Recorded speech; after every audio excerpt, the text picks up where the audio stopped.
It all began with a simple envelope.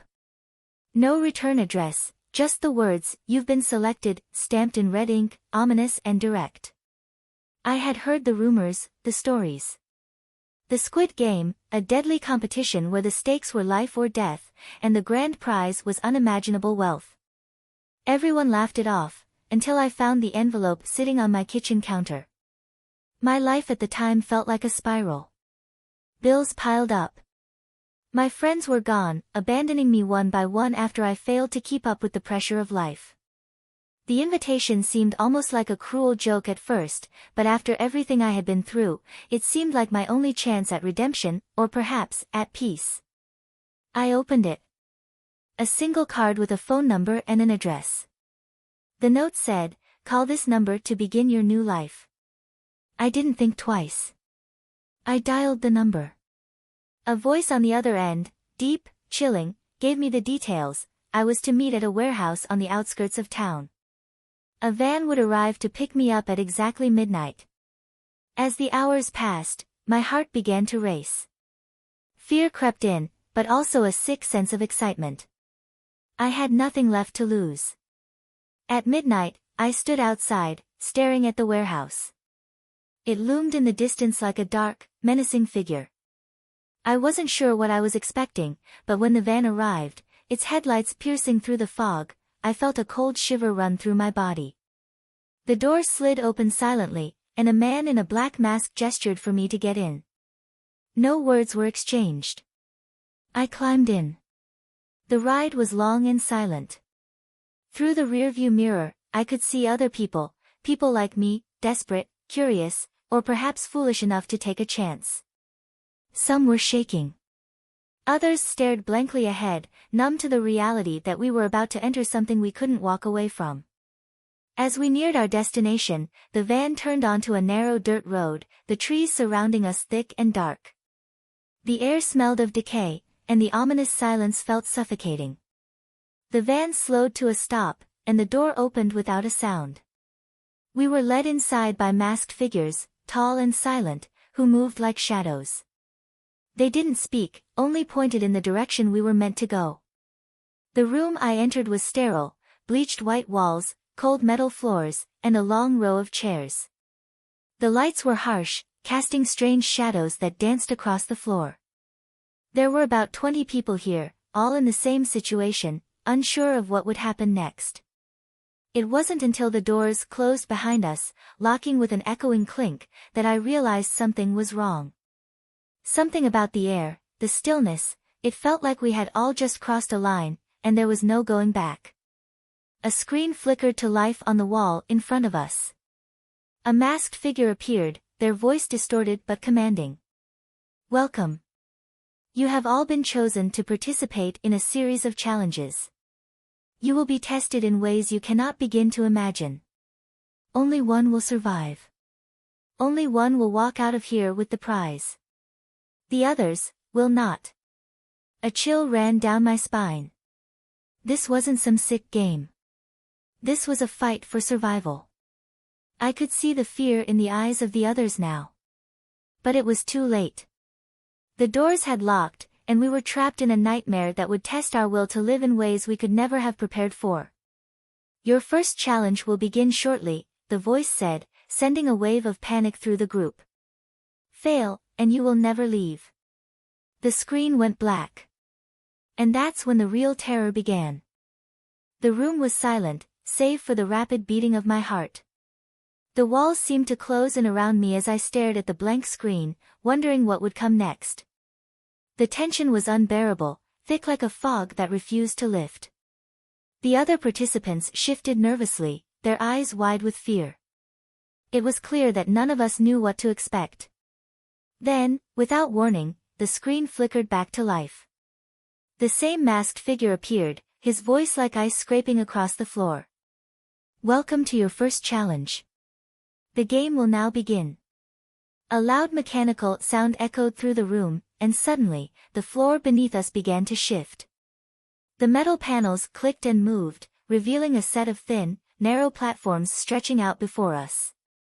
The platforms were suspended in midair, connected by thin, shaky bridges made of what appeared to be nothing more than wires and metal beams.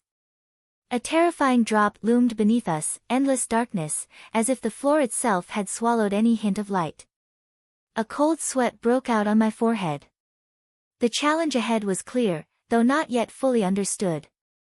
The masked figure spoke again, their words sending a ripple of panic through the group. Your task is simple, cross to the other side. The first 10 to reach the end will pass the challenge. The rest will fall. I could see the terror in the eyes of the others now. This was no longer a game of strategy or luck. This was survival, pure and simple. Only 10 of us would make it through. The rest? Well, the rest didn't matter. We were led onto the platforms, one by one. I could feel my pulse thumping in my ears as I took my first step onto the narrow, trembling beam. The wind howled around me, as though mocking my fear.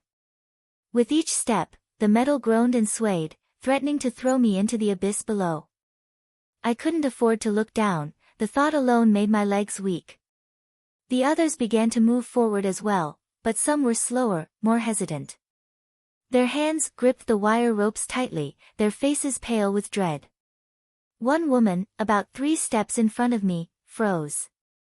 She looked down, her eyes wide with panic, and before any of us could react, the platform beneath her cracked with a deafening sound. She screamed as the wires snapped, sending her plummeting into the darkness below. Her scream echoed in my ears, but it didn't stop. It seemed to follow me as I walked, her voice growing fainter with every step I took. It was as if the game itself was feeding off our fear, savoring each moment of suffering. I didn't dare look back. There was no room for hesitation. There was no room for anything other than reaching the other side. I moved faster, my legs burning with each step. But as I neared the halfway point, the platform beneath me shifted violently.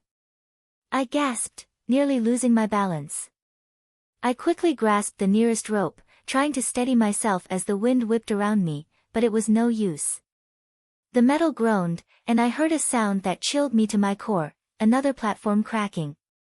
The woman in front of me, desperate to keep her balance, stepped too far to one side, and the beam beneath her snapped.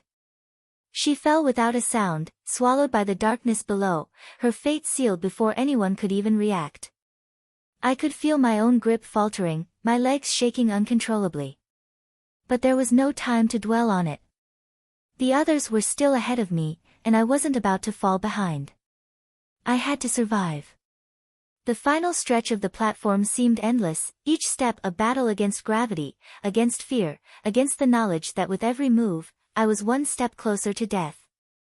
And then, just as I thought I could go no further, I saw it, the end.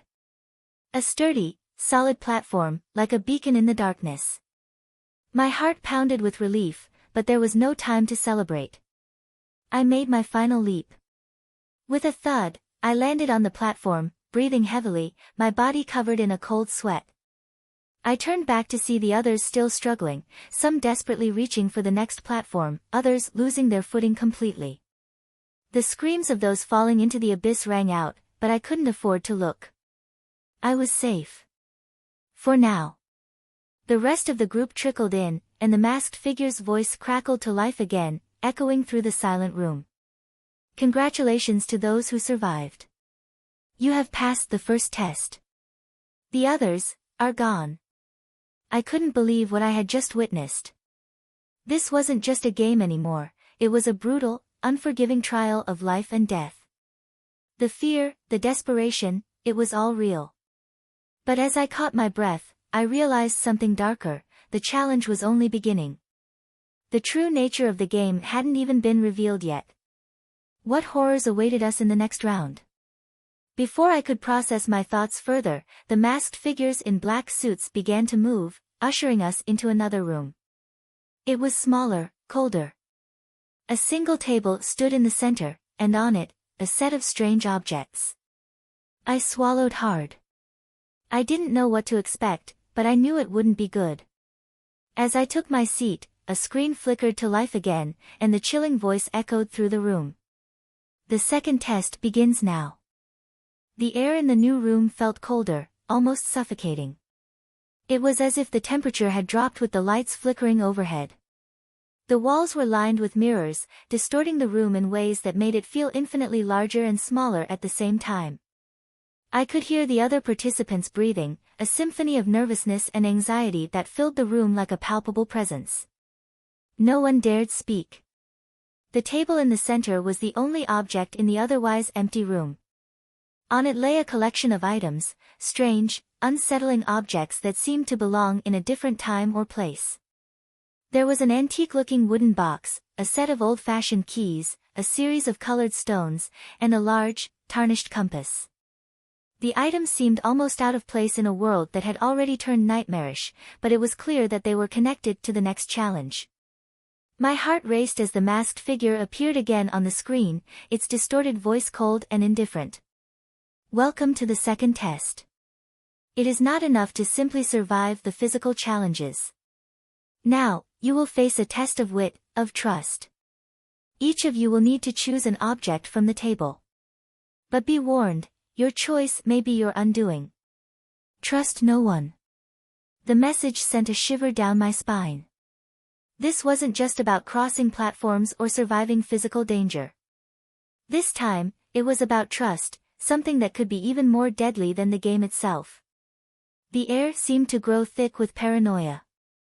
One by one, the participants stepped forward, their eyes darting nervously from one object to the next. I could feel my own stomach twist into knots. Which object would I choose? How would it affect my chances of survival? And most importantly, could I trust anyone here? The first person to choose was a tall man, his face tense with anxiety. He reached for the compass. His hands shook as he picked it up, his fingers trembling against the cold metal. Without a word, he stepped back to his place, gripping the object like a lifeline.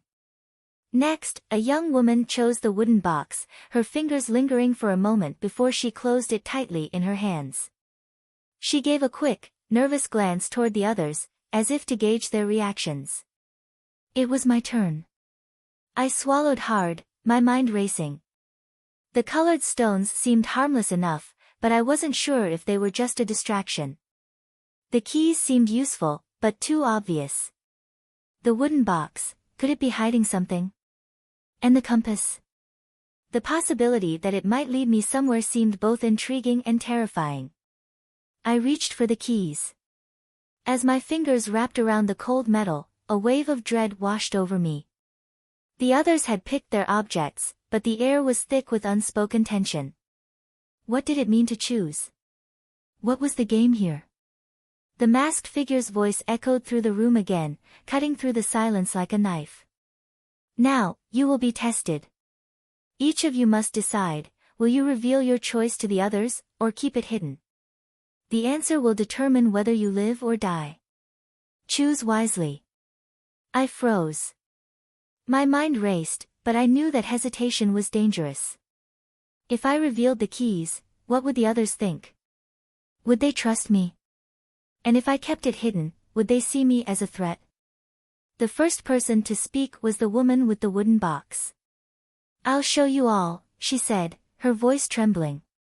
With that, she opened the box. Inside, there was a small, delicate key, no bigger than a fingernail, resting on a bed of black velvet.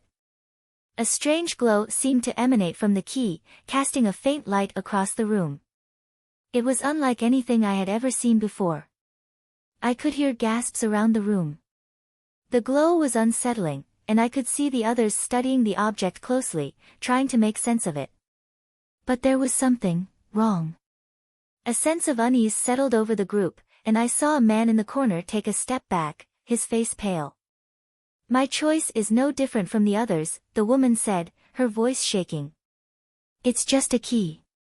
I don't know what it opens, but we have to trust that it's important. The man with the compass was next. He didn't say anything. He simply turned the device in his hands, staring intently at the needle as it spun wildly, unable to find direction. His face twisted in confusion, and then fear. It's broken, he muttered. This thing is useless. I could feel the tension growing with each passing second.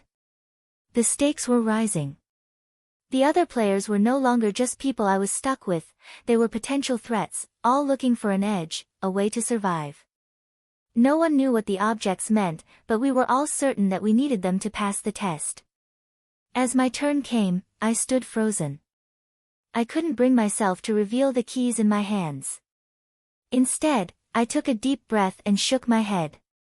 "I'll keep mine hidden," I said, my voice trembling, unsure of the decision I had just made.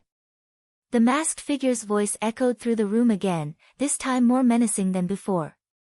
"You have chosen to keep your object hidden. You must now place it on the table. The object you've chosen will decide your fate. Those who choose wrong will not survive." A collective gasp went through the room as everyone hesitated. There was no way to back out now. There was no going back. Each of us stepped forward, placing our objects in the center of the table. The atmosphere was suffocating. My heart pounded in my chest as I looked around, trying to read the others' faces.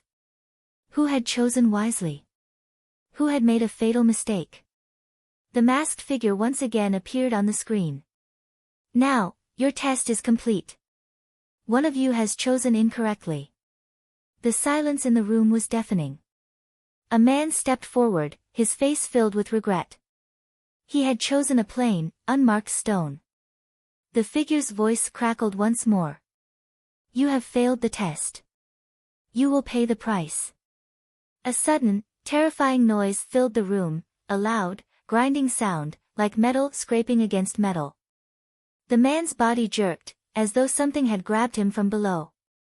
His feet left the ground, and the others screamed in terror as he was lifted off the floor. His body writhed as he was pulled toward a hidden trapdoor that had opened beneath him. He vanished into the dark, leaving only the sound of his screams behind. The room fell silent once more.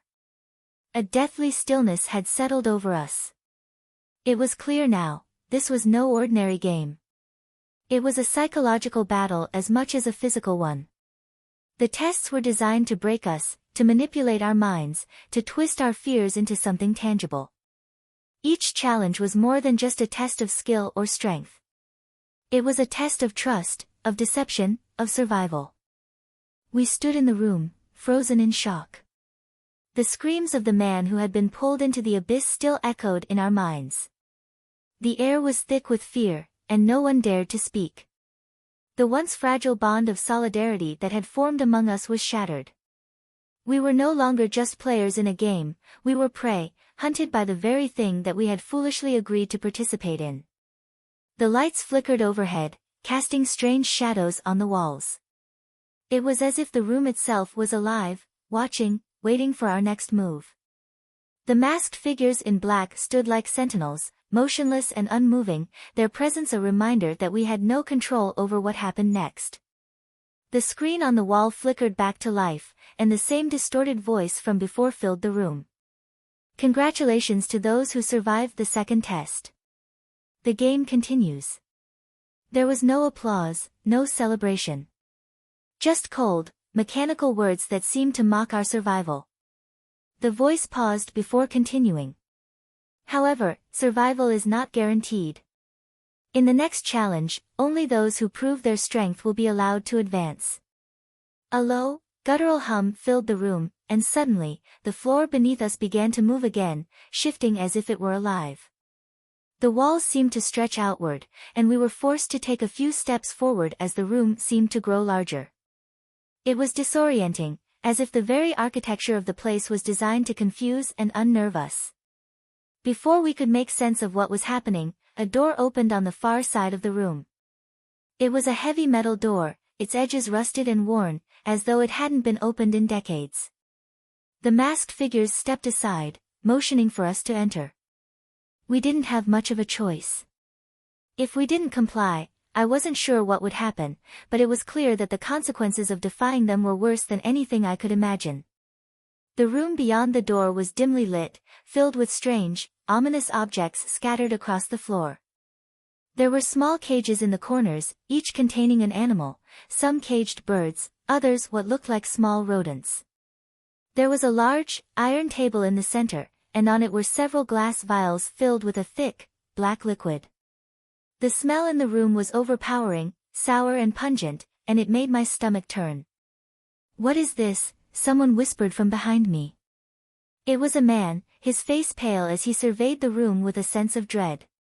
"Your next test," the voice from the screen replied, sending a shiver down my spine. "This will test your will to live. You must choose an animal. Each animal represents a different path. The path you choose will determine your fate. You must decide quickly. Time is running out." I could hear the others breathing heavily, some of them stepping forward to examine the cages. I stayed back, my heart pounding. What kind of choice was this? What did it mean to choose an animal? And what happened to those who made the wrong choice? One by one, the participants stepped up to the cages. A woman picked a bird, its wings fluttering desperately in the tiny space. The man who had spoken earlier grabbed a rat by the tail, holding it in front of him like a lifeline. I felt a knot tighten in my stomach. Then I noticed something else. There was a small note pinned to each cage. It was handwritten in dark ink, the words unsettling in their simplicity. "Choose wisely. One path leads to survival. The others, to death." I didn't know if this was another twisted psychological game or a genuine warning. But I couldn't ignore it. I had to make a choice. I stepped toward the cages, my eyes scanning each one. There was something in the eyes of the creatures, something that made me feel uneasy. The birds seemed frantic, their beady eyes wide with terror, as if they knew their fate. The rats were still, their tiny bodies twitching as though they could sense the danger in the air. I could hear the faint sound of claws scratching against metal, their desperation echoing in the silence. I hesitated for a moment longer than I should have. What if this was just another test of decision-making? Another game to break us down? What if there was no right choice? But then I saw it. A small, dark cat in the corner of the room, its fur matted and unkempt. It was curled up in a ball, its green eyes glowing faintly in the dim light. There was something about it that drew me in, something I couldn't quite explain. I didn't even think twice as I reached for the cage. I had made my choice. The others were still deliberating, unsure of their choices, but I didn't have the luxury of time. I grabbed the cat by the bars, and the instant my hand made contact, the air seemed to change. It was as if the room itself had inhaled a deep, oppressive breath that threatened to choke us all. The screen crackled to life again, the voice now darker, more menacing. "Those who have made their choice, step forward." I didn't look back. There was no time to question whether I had made the right choice. As I stepped forward, I saw the others beginning to move. The man with the rat dropped it into his pocket, as if he had no intention of letting anyone see it. The woman with the bird held it tightly to her chest, her fingers trembling. But as I moved to place the cat in front of the table, I felt a sharp pain shoot through my chest. A burning sensation. I gasped, stumbling, as the walls around me seemed to close in. The voice continued, colder than before. "Only one will survive the test. The others will suffer." My vision blurred, and I felt myself falling to the floor. The cat I had chosen let out a loud, bone-chilling screech, and the sound sent waves of agony through my body. The world around me spun, and the others' faces blurred as I struggled to breathe. I was dying. But as my vision dimmed and I felt myself slipping into unconsciousness, I realized something. The cat wasn't a choice of survival. It was a choice of sacrifice. I had chosen wrong, and now it was too late. The darkness around me was absolute. I couldn't see, couldn't move. My chest burned, as if something deep within me was being pulled apart. I tried to scream, but no sound came out. Every breath felt like it was being stolen from me, and the agony in my chest was unbearable. The last thing I could remember was the shriek of the cat, the horrible screech that seemed to echo in my very soul. I don't know how much time passed. I finally opened my eyes. The light was blinding at first, making my head spin. The floor beneath me was cold and hard, and I instinctively raised my hand to my face, wiping away a thin sheen of sweat. I was still alive. But only barely. I tried to push myself up, but my body refused to cooperate. Every muscle in my limbs screamed in protest. My skin felt clammy and cold, and I could taste the bitter metallic tang of fear in the back of my throat. My chest still hurt, though not as sharply as before. Something was wrong, and I wasn't sure if I wanted to know what it was. As I looked around, I saw I wasn't alone. The other survivors had gathered in a small, dimly lit room. We were all sitting on the cold concrete floor, our faces pale and drawn with exhaustion. There was a woman clutching her bird cage, eyes wide with fear, but her hands were trembling more from cold than anything else. A man to my right had a rat in his lap, staring blankly at the floor, as though he had completely given up. Everyone seemed in shock, and no one was speaking. It wasn't until the screen flickered to life once more that anyone moved. The masked figure appeared again, its distorted voice as cold as ever. Congratulations to those who survived the test. You have made your choice, and you have paid the price. The game continues. The words made my stomach churn. Paid the price, the phrase echoed in my mind, but it didn't make sense. What had we paid? What had happened to us in the test? I could still feel the burning pain in my chest, and I wasn't the only one. There was a quiet groan from the man with the rat as he shifted, his hand clutching at his chest. You will now be given the opportunity to prove your worth, the voice continued, the coldness now tinged with something darker. The next test begins shortly. But first, there is something you must understand. I could hear the other's breath catching in the silence. We all looked up at the screen, desperate for any clue, any hint of what the next round would bring. The room seemed to grow colder, and the shadows stretched longer, as if we were being sucked into an inescapable void. You have all been marked, the voice declared. The consequences of your actions are now irrevocable. There was a sharp click, and then the room fell into complete darkness. I felt the hairs on the back of my neck stand up. It was an unnerving silence, a total absence of sound that stretched out for what felt like forever. I opened my mouth to speak, but nothing came out. Then, the lights returned, and I immediately saw it. A number, burning brightly on each of our wrists. I raised my hand in disbelief. A glowing, scarred number, etched deep into my skin. It wasn't just ink. It wasn't a tattoo. It was raw, burning, like a brand. My heart thudded painfully in my chest. What the hell was going on? The numbers were all different, but the same method of marking us was clear. No one spoke, but I could feel the terror in the air. The others had the same numbers on their wrists, glowing faintly in the dim light of the room. What is this? The woman holding the bird asked, her voice cracking as she touched the mark on her own wrist. It's the price, I muttered, the words leaving my lips before I even realized I had spoken. It's what we have to pay to survive. I didn't know if that was the right answer, but I was sure of one thing, the game was no longer just about survival. It was about being controlled, manipulated by forces we didn't even understand. And now, the marks were a constant reminder of that. The voice on the screen cracked again, as if it were waiting for this moment, enjoying the fear it had induced. Now that you have been marked, there is no turning back. You will carry this mark until the game is finished. The next test is one of endurance. The room you are about to enter is designed to test your mental and physical limits. Fail, and you will pay the ultimate price. The words sent a wave of dread through the group.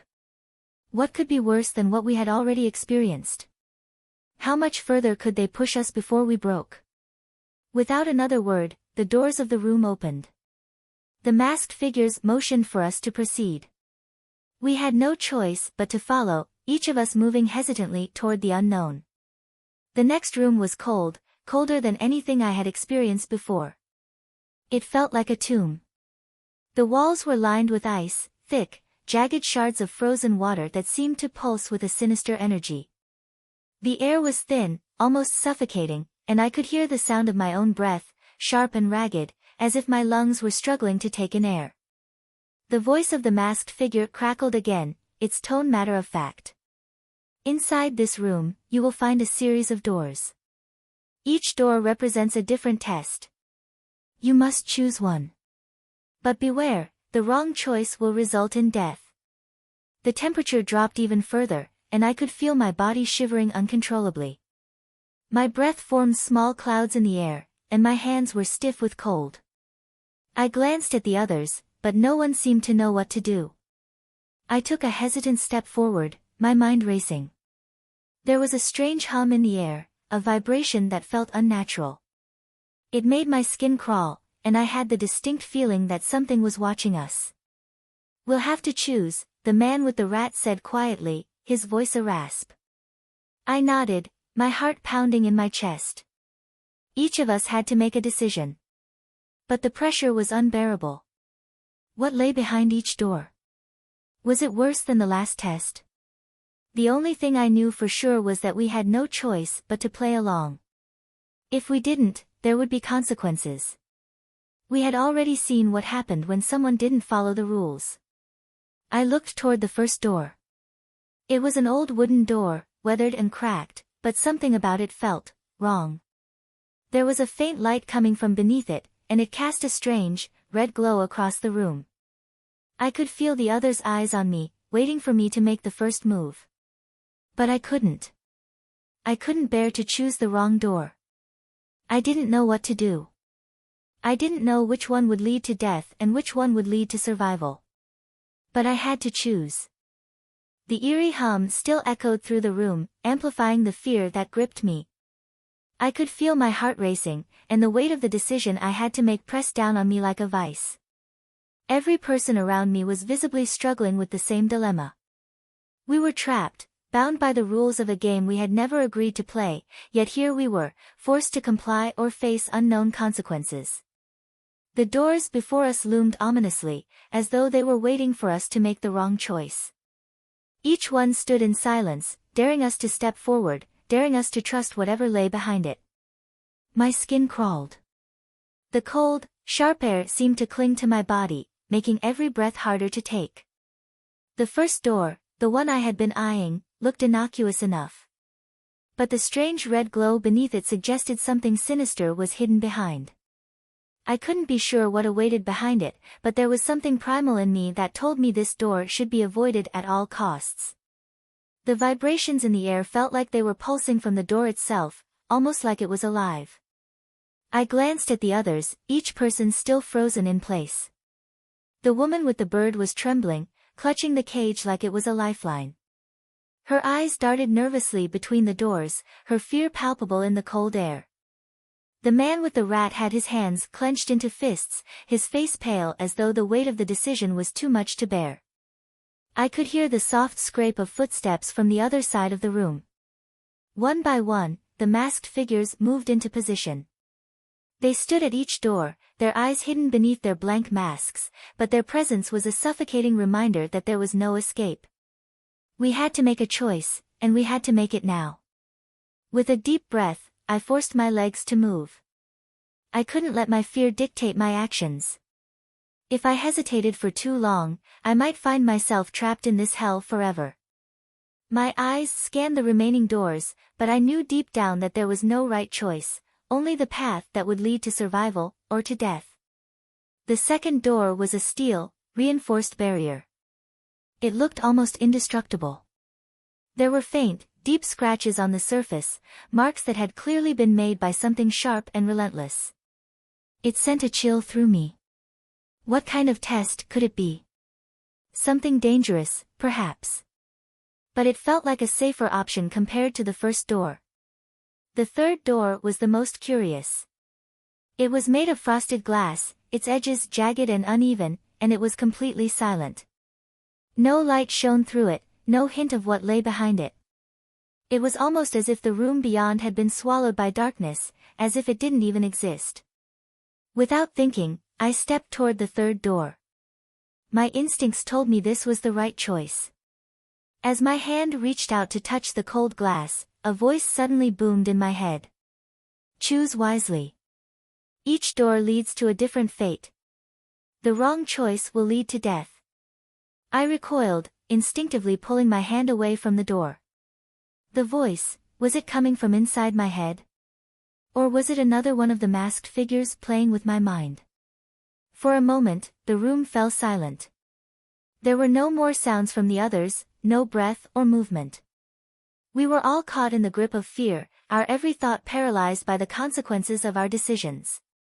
And then, the hum returned, louder this time, as if it were vibrating in my bones. 3 minutes remaining. The words from the screen snapped me out of my stupor. Time was running out. I glanced over at the others. The woman with the bird had already stepped toward the first door, her face a mask of determination. The man with the rat, however, was still standing motionless, his eyes darting nervously between the doors. I couldn't wait any longer. With a deep breath, I gripped the handle of the third door and twisted. The cold metal screeched against the frame, and the door opened with an unsettling groan. What lay beyond the door took me by surprise. It wasn't a room.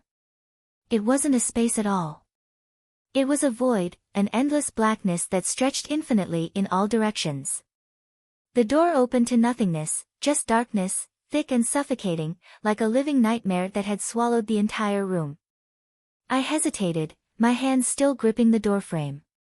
What kind of test was this? Was I supposed to step into the void? A cold wind gusted from the dark abyss, and something, a figure, emerged from the shadows. It was tall, hunched over, with long, twisted limbs. Its face was hidden beneath a mask of what appeared to be writhing, pulsating flesh. It moved slowly, deliberately, like a predator closing in on its prey. The voice returned, its tone eerily calm. You have made your choice. The test has begun. And just like that, the door slammed shut behind me. The world around me tilted as the floor seemed to drop away beneath my feet. I stumbled, my hands flailing out in front of me to catch my balance, but the void stretched endlessly before me. I couldn't see anything, hear anything, nothing except the slow, heavy footsteps of the creature drawing closer. My heart thudded painfully in my chest as I backed away from the figure. I couldn't see its eyes, but I could feel its gaze on me, piercing into my very soul. The wind carried an unearthly sound, a low, guttural growl that vibrated through the darkness. The floor beneath me was slick, like ice, and I could feel the dampness in the air closing in around me.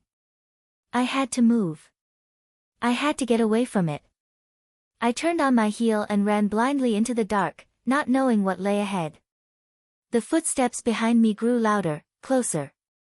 Every time I dared to glance over my shoulder, I could see the figure moving, its limbs twisting and elongating unnaturally as it gained on me. The air was thick with fear, and I could feel the coldness of the void crawling under my skin.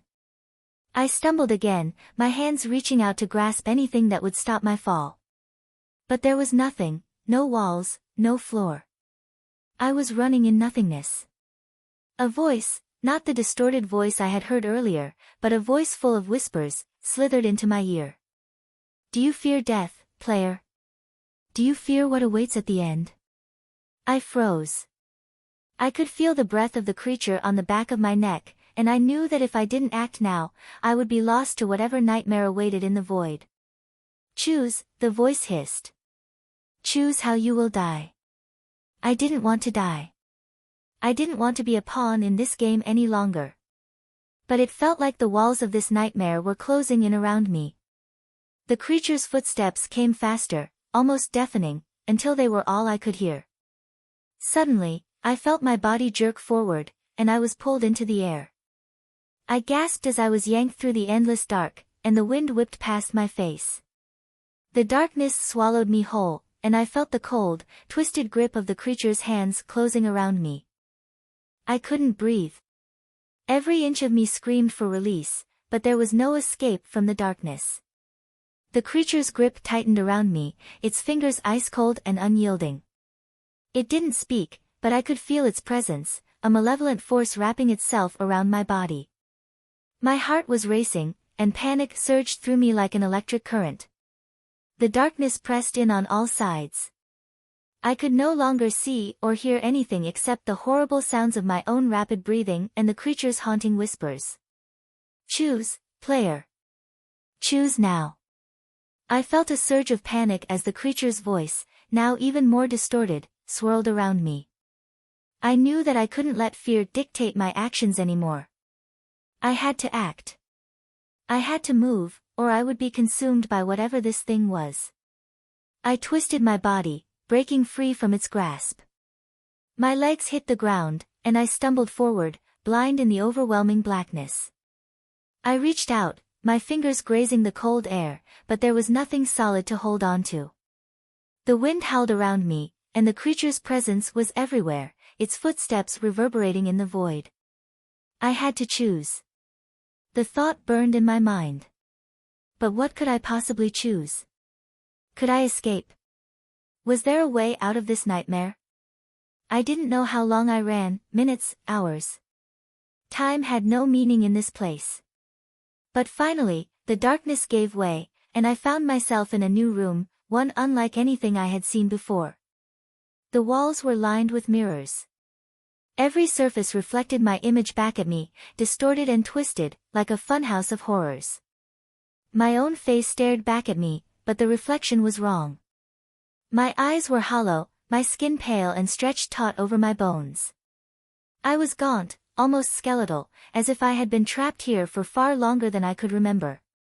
The reflection of the creature was there, too, looming behind me in the mirror, its form still distorted but unmistakable.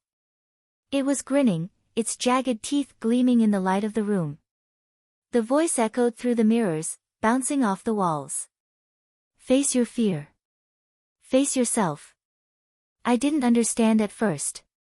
What was I supposed to face? The mirrors reflected every inch of me, my flaws, my weaknesses, everything I had tried to bury. The walls seemed to close in, pressing against me as if the very room were alive. And then, I realized.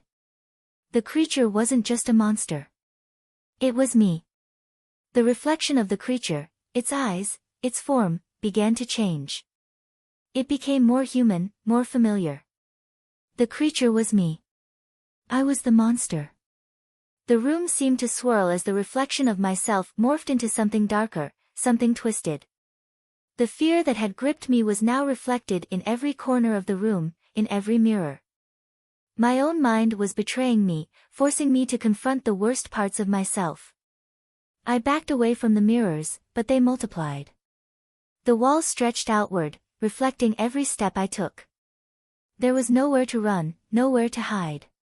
You cannot escape what you are, the voice crooned, the distorted laugh echoing in my mind. I stumbled backward into the glass, and the world shattered. I fell, crashing through the mirrors. The glass sliced into my skin, but I didn't feel the pain. Instead, I felt nothing but emptiness, as if the very act of falling through the shattered pieces had torn me away from reality itself. When I landed, I was no longer in the mirror room. I was in a new place, dark, silent, and cold. The air was thick with the smell of decay, like something ancient had been left to rot. I was in a hallway now. But it wasn't just any hallway. It stretched on endlessly in both directions, the walls made of stone and coated in a thick layer of grime. The floor beneath me was slick, and I could hear my footsteps echoing, loud and jarring in the silence. The hum from before returned, low and persistent, vibrating through the very walls. It was like the sound of the game itself, the beating heart of this nightmare that we were all trapped in. The walls seemed to pulse with the sound, as if they were alive, breathing in time with the hum. At the end of the hallway, there was a door. A single, black door, set into the stone wall. The faintest glow seeped from underneath it, casting long shadows across the floor. It was the only option. But something about it felt wrong. The way it stood there, untouched by time, seemed like a trap. I had no choice. I had to go through it. The closer I got to the door, the more oppressive the air became. It felt like something was watching me, waiting.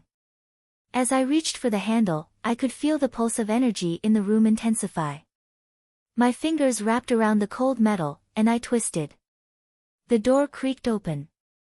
Beyond it was not just another room, but a vast, cavernous space, a cavern filled with strange, writhing shapes that moved just out of sight. The walls were lined with enormous chains, suspended from the ceiling, each one pulsing with a sickly, yellow light. I stepped forward into the cavern, but my legs buckled beneath me. I collapsed to the ground, gasping for breath. My head was spinning, and everything around me blurred. The floor seemed to tilt, the walls closing in around me. I could hear whispers now. Soft, unintelligible murmurs that echoed from every corner of the cavern. The words were incomprehensible, but they were familiar. They were the same whispers I had heard before the game had even started. They were the voices of the players, the ones who had come before me. I struggled to stand, my body aching with exhaustion. The cavern seemed endless, a labyrinth of twisting paths and dark corners. But I could feel something powerful, like a presence watching over me, waiting for me to make my move. The whispers grew louder. The walls seemed to shift as if they were alive, and the chains rattled in time with the pulsating hum of the room. The pressure in the air was unbearable. And then, in the distance, I saw a figure. A shadow moving through the darkness, just beyond the reach of the light. It was a man, tall, thin, and dressed in rags. He was walking toward me, his face obscured by a hood. But as he drew closer, I saw his eyes. They were empty, hollow voids, pits of darkness that seemed to consume everything around him. He spoke, his voice low and raspy, like the whispers that had been following me. "You've come far, player. But you are not the first to walk this path. Many before you have failed. Many before you have died." I tried to speak, to ask him who he was, but no words came out. My mouth was dry, my tongue heavy. The man stepped closer, his eyes locking onto mine. "Choose," he said softly. "You must choose your fate." His voice lingered in the air, hanging over me like a thick fog. I had no choice but to listen, to hear his words echo in my mind. The air grew heavy, thick with the anticipation of what would come next. I could feel the pressure mounting in my chest, a suffocating weight that made it difficult to breathe. The man's hollow eyes burned into mine, and I could feel the pull of whatever power he held over me. The whispers around us seemed to grow louder, more insistent. "Choose," he repeated, his voice reverberating in the darkness. The chains rattled around us, their eerie rhythm growing faster and faster, like a countdown. My heart raced, pounding against my ribs as I stood frozen in place, unable to move. I could see the figure, his face still obscured, but his presence felt overwhelming, like he was both a part of the game and the mastermind behind it. I opened my mouth to speak, but the words wouldn't come. There was no escape from this moment. This was the final choice, the point of no return. I had to choose. Behind me, the chains began to shake violently. The cavern seemed to distort, warping like a funhouse of horrors. The figure moved closer, and I could feel the darkness pressing against me, pushing me toward the unknown. The last test awaited. The game was almost over. And I was no longer sure if I even wanted to survive. The game continues to evolve, becoming darker and more intense with each passing test. The choices the players must make are increasingly more abstract, and the line between fear and survival blurs. The figure's presence loomed closer, his body now towering over mine. His shadow swallowed the dim light of the cavern, casting everything into an even deeper darkness. The chains rattled louder, and the whispers, those maddening, unending whispers, grew unbearable. They clawed at my mind, trying to pull me into the abyss of their torment. "Choose," the figure said again, his voice low and hollow. I couldn't respond. My body felt paralyzed, caught in the grip of something far more powerful than my fear. His eyes, or what remained of them, empty sockets like endless voids, seemed to pierce right through me, exposing every flaw, every weakness I had buried deep within myself. The cavern around me shifted again. The walls seemed to close in, the ceiling lowering, the floor tilting at an unsettling angle. The air grew colder, sharper, like ice scraping against my skin. Every breath was harder to take, each inhale more desperate than the last. "Choose," the figure repeated, as though he was waiting for an answer that was already too late. The game had already been won. It was simply waiting for me to give in to the inevitable. I stumbled backward, trying to regain control of my limbs, trying to think through the growing panic in my chest. The chains clinked, their sound now a constant drumbeat in the back of my skull. My eyes darted around the cavern, searching for some way out, anything that could offer even the smallest glimmer of hope. But all I saw was darkness. Then, the floor beneath me seemed to crack open, revealing an endless void below. It was as if the world itself was being torn apart at the seams.